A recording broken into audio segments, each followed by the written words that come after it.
Project Manager for Mental Health and Addictions with the Greater Hamilton Health Network. This May is Harm Reduction Month, and we're at St. Paul's Church, where Hamilton Urban Core Community Health Center has their consumption and treatment service. Follow me as we walk through it.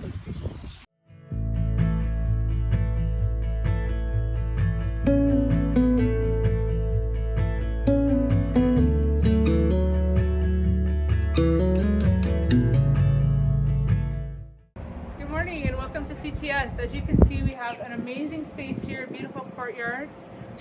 It's very private for our clients who would like to remain anonymous, so they're welcome to come in anytime and their privacy is protected. So welcome to the CTS, and I'll bring you inside. Here we do a lot of case management. We get to meet our clients where they're at for that day and see how they're feeling, what they're going through, what stage in their day they're at.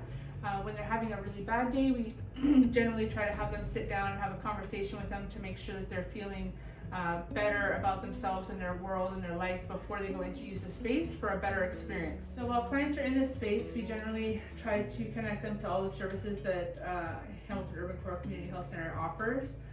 Some of them include social work, primary health care, we have a Black health team, chiropody, chiropractor. We have several services that we refer our clients to, as well as exterior services as well.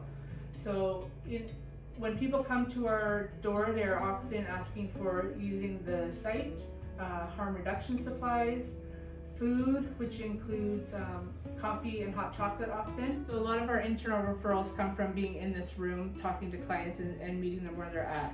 I'll show you the reception area. All of our case management comes from here. And then if the client is coming in to use the space or they're coming to get harm reduction gear, we generally go into this area.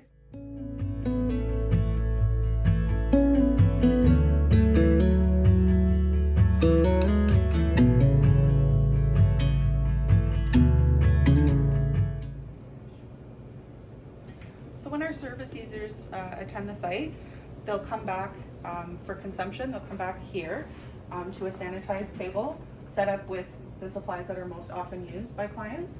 And they can also always request extra supplies as well if they require them. So oftentimes with injecting, they'll start with cleaning their skin with alcohol swabs. We also have alcohol-free swabs according to the client's preference.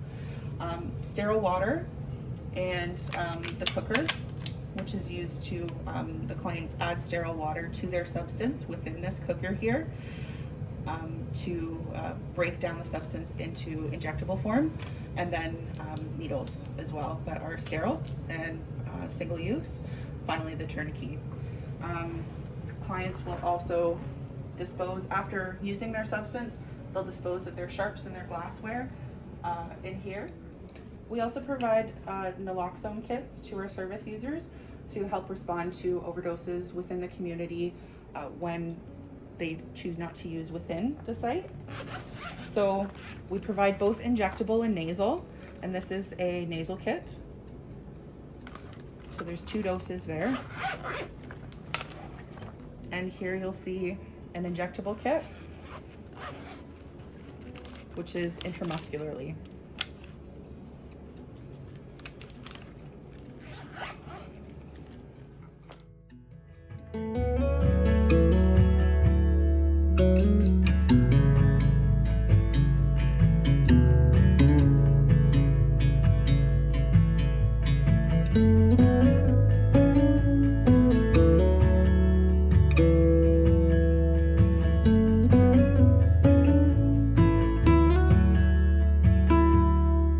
Just go through